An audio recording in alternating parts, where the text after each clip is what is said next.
ఉమ్మడి ఖమ్మం జిల్లా వ్యాప్తంగా ఒకవైపు అకాల వర్షాలు రైతుల్ని ఆగం చేస్తుంటే మరొక వైపు ధాన్యం కొనుగోలు విషయంలో అధికారులు మేనమేషాలు లెక్కిస్తున్నారు.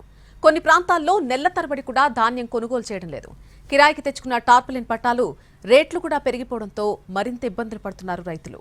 వర్షం వస్తే తడిసిన ధాన్యాన్ని తిరిగి ఆరబోయడానికి రోజుకు 1500 రూపాయలకు పైగా ఖర్చవుతుందని చెబుతున్నారు. కొనుగోలు కేంద్రాల్లో ఉన్నటువంటి ధాన్యం కొనుగోలు చేయకపోవడంతో అదనంగా మరొక 6000 రూపాయలు భారమవుతుందంటూ ఆవేదన వ్యక్తం చేస్తున్నారు రైతులు. ఇదే అంశానికి సంబంధించి మరింత సమాచారం మా ప్రతినిధి భూపాల్ అందిస్తారు.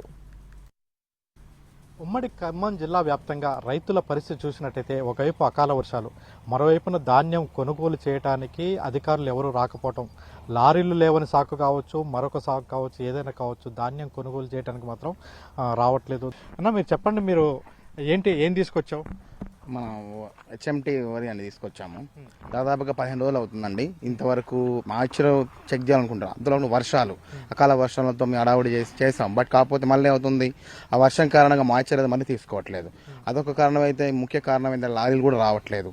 కాటాలు కూడా భారీ ఎత్తున ఉండటం వల్ల కూడా చాలా సమస్య ఎదుర్కొంటూ ఉంటుంది. వాస్తవానికి ఈ ఏడాది చూసుకున్నట్టయితే ఈ పట్టాలకు సంబంధించి అదనంగా 3000 రూపాయలు, అంటే గతంలో సబ్సిడీ రూపేణ పట్టాలు ఇచ్చేది, ఆ పట్టాలు కూడా ఇప్పుడు ఇవ్వట్లేదు అనేది ఆవేదన ఉంది. ఆ పట్టాలు రాకపోవడంతో కొంత అవి కూడా కొనుక్కోవాల్సిన పరిస్థితి ఏర్పడుతుంది. చెప్పు, నీకు మీదే ఊరు? ఈ ఊరు గుర్రాలపాడింది. సెంటర్లో తూర్పాలు అంటున్నారు, తూర్పాలు పోసాక మళ్ళీ కటింగ్లు అంటున్నారు. చాలా ఇబ్బందులు పడుతున్నాం అన్న రైతులు. మొన్న వర్షం వస్తే దగ్గర వేసుకోవడం, దూరం వేసుకోవడం చాలా ఇబ్బంది. పట్టించుకోవట్లేదు ఎవరు సరిగ్గా. వర్షం వస్తే తడిచిపోతున్న పరిస్థితి. తడిచిపోయిన తర్వాత మళ్ళీ వాటినన్నింటి కూడా తిరిగి మళ్ళీ ఎండబెట్టుకోవాల్సిన పరిస్థితి ఏర్పడుతుంది. మళ్ళీ ఎండబెట్టుకోవటానికి కూడా అదనంగా ఖర్చు పెడుతున్నారు. ఏ ఊరమ్మా మీది? ఎంత తెచ్చినావు? ఏం తెచ్చినావు? ఒడ్లే ధాన్యమే. ఎన్ని రోజులు? 4-5 రోజులు అయింది సార్.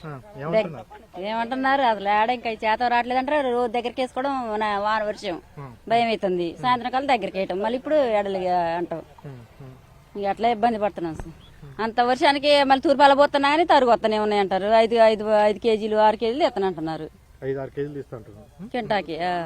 అంటే కొనుగోలు కేంద్రాల్లోనే ధాన్యం పెట్టడం ద్వారా వాస్తవానికి టార్పాల్స్ కూడా బయట కొనుక్కోవాల్సి, ఈసారి టార్పాల్స్ వ్యాపారం కూడా అద్భుతంగా జరిగిందని చెప్పవచ్చు. ఎందుకంటే రైతుల అవసరం టార్పాల్స్ వ్యాపారంగా మారిపోయింది. అంటే ఆ టార్పాల్స్ గతంలో సబ్సిడీలతో ఇచ్చేది, ఇప్పుడు అవి కూడా ఇవ్వని పరిస్థితి ఏర్పడింది. దీంతో ఇటు టార్పాల్స్ కావచ్చు, వర్షం వచ్చిన తర్వాత ధాన్యం తడిచినప్పుడు మళ్ళీ కూలీలకు పెట్టే విషయం కావచ్చు, దాదాపుగా అదనం ఖర్చు ఇప్పుడు రైతుల మీద పడిందనేది ఆవేదన వ్యక్తం చేస్తున్నారు. కెమెరా పర్సన్ పృథ్వీతో భూపాల్, ఎన్టీవీ, ఖమ్మం నుంచి.